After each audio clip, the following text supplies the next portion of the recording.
Chains of Freedom is a dark strategy RPG blending turn-based combat with real-time world exploration, all set in a post-apocalyptic Eastern European landscape. Consider this video your one-stop shop. I'll be giving you a spoiler-free breakdown of the game's world, combat, and core mechanics, with a few helpful tips thrown in along the way. Chains of Freedom is available on both Steam and console. If you're interested in checking it out, I have links in the comments and description below, with a big thanks going to the developers at Nordcurrent for sending me an early copy to play and sponsoring this video.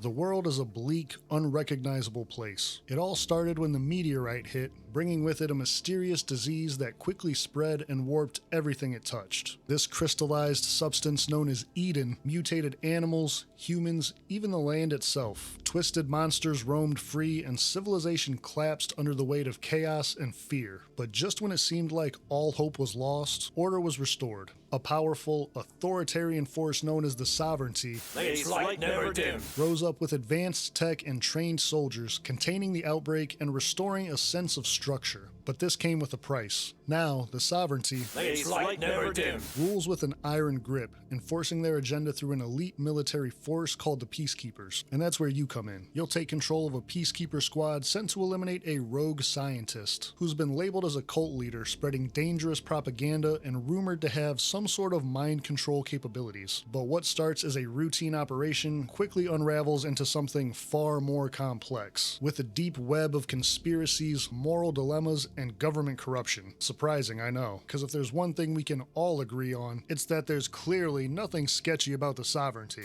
Its light never dim. As you begin your mission, you'll quickly get a sense of just how dangerous and broken this world really is. Exploration happens in real time, similar to Mutant Year Zero, and is a key part of the game, letting you scavenge for supplies, uncover secrets, and piece together the bigger picture behind what's really going on. Chains of Freedom allows you to freely explore the mysterious and atmospheric regions of this post-apocalyptic Eastern Europe, from rundown and abandoned urban areas to secret laboratories, corrupted forests, and fortified military compounds. While the path forward is technically linear, zones are large and interconnected, with plenty of nooks, crannies, and side passages just begging to be discovered. I was genuinely surprised at how rewarding exploration actually is. My compulsive need to find and see everything provided me with powerful weapons, much-needed crafting supplies, and biocrystals, a crucial part of combat and character builds that I'll get into later in the video. Every detour felt like it contributed to my continued survival in this harsh world, although I will say there is no map,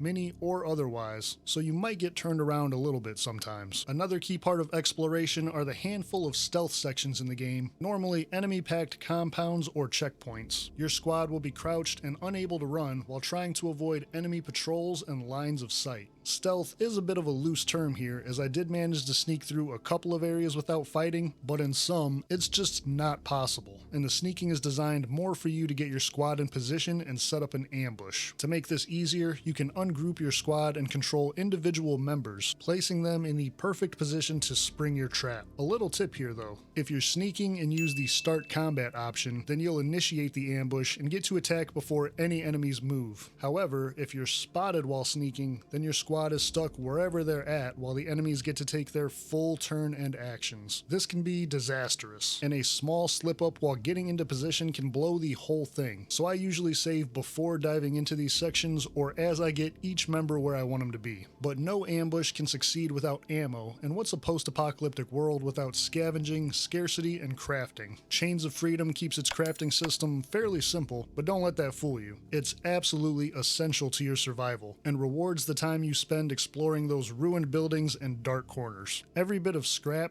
fabric, and herbs that you find in the world can be turned into ammunition and consumables, which are scarce. You won't find yourself swimming in bullets here, and there's no traders or shops to buy anything from either. This makes crafting a constant consideration, forcing you to split the limited materials you scavenge between a variety of consumables. Of course, there's ammo, but also bandages for healing and stopping blood loss, med packs, smoke bombs, and the timeless classic Molotov cocktails. It's also worth pointing out that the higher the difficulty you play on, the fewer crafting materials you'll get from enemies. So not only does exploration and scavenging become even more important, but it adds to this constant feeling of tension. Do I press on and risk running out of supplies, or should I use what I have now in hopes that I can find more later? What felt like almost an abundance of resources in the early game turned into me having to make calculated decisions and sacrifices in the mid to late game, and really adds the cherry on top of the fighting for survival vibe in this world. My advice here though is don't be a hoarder. Combat encounters will catch you off guard, and since you can't craft while actively in battle, it's better to stay prepared and not let any of your ammo or supplies get too low. But that's only half of the equation, of course, because once the fight starts, it'll be your tactics and strategy that really determine the outcome. Combat in Chains of Freedom drops you into high-stakes, turn-based tactical battles where every decision matters. There is no initiative system, so your entire squad will move at once, then the enemies will all move at once, and so forth and so on. It combines modern, gridless movement with the standard high-low cover system, and no restrictions on how many actions or moves you can take per turn, as long as you have the points for them, obviously. This opens up the strategic possibilities for those who love to meticulously plan every turn, and allows for some really cool synergies with the biocrystals that I'll talk about in the next section.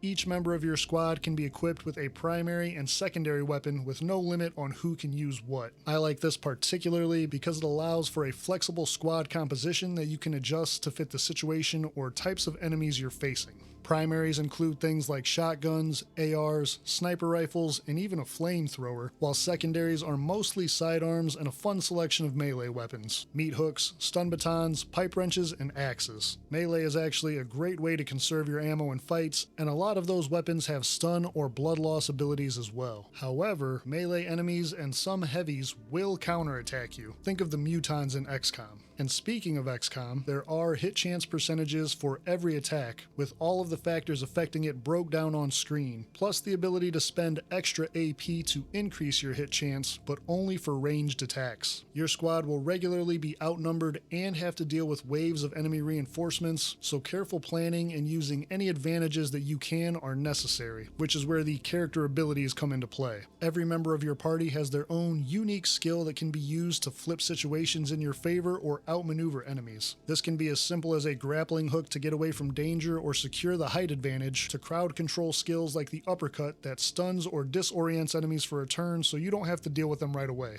It's worth noting here that Overwatch is one of these skills, meaning only one specific character can use it. However, it's a very important strategic tool since when the Overwatch attack hits, it interrupts the enemy's turn and they can no longer move or attack. The majority of these special abilities have decent cooldowns, so you'll want to pick and choose when to use them to really maximize their effects. But the real game changers, and one of my favorite parts in Chains of Freedom, are the biocrystals. Equipping these to your characters can grant them passive or active skills, stat increases, sometimes with a negative trade-off, and allow you to specialize and build out your soldiers for specific roles and synergies. Just like weapons, these are mix and match and can be traded out, adding another layer of flexibility and not punishing you for experimenting. Characters start with limited slots, but as you explore the world, you can find places of power, which increase their tolerance for these crystals and allow you to give them more. This is just another reason why you should be exploring the world. You're gonna want those extra slots, and there's quite a few biocrystals to find, a lot of which are tucked away off of the main path. To give you some examples here, I'll show you the current build for my late game sniper. He has passive abilities that make missed shots do partial damage, attacks against enemies with full HP do extra damage, and anytime he gets a kill with a sniper rifle, it fully restores all of his AP. His active skills with cooldowns are Fury, which automatically fires a follow-up shot if the first one doesn't do the job, and Scopesmith, giving a 50% boost to crit chance for one attack. He also happens to be the character with a grappling hook that can get the height advantage when needed. These skills all complement each other to make the sniper my go-to guy for wearing down beefy big targets as fast as possible. And even though it might sound like it, he's not actually crazy overpowered, and I'm playing on the standard difficulty. He's great for clearing out the lesser enemies, but the big ones still don't go down easy. Another example is my close quarters shotgunner, with only passive abilities that make armor more durable, give the shotgun more range and damage in close quarters, and carry over unused action points so I can close distances and finish with the shotgun. I save the majority of my armor plate consumables for them, and the secondary weapon is a melee wrench with stun, since they're gonna be in close quarters anyways. These biocrystals are the key to evening the odds, and even more importantly, having fun and trying out new builds with your team. Some of them are dropped after beating powerful enemies as well, so you should always loot the area after a fight just to make sure you got everything. Don't forget there's links below to check out Chains of Freedom, which is available on Steam now, and stay tuned for more turn-based tactics and strategy gaming content.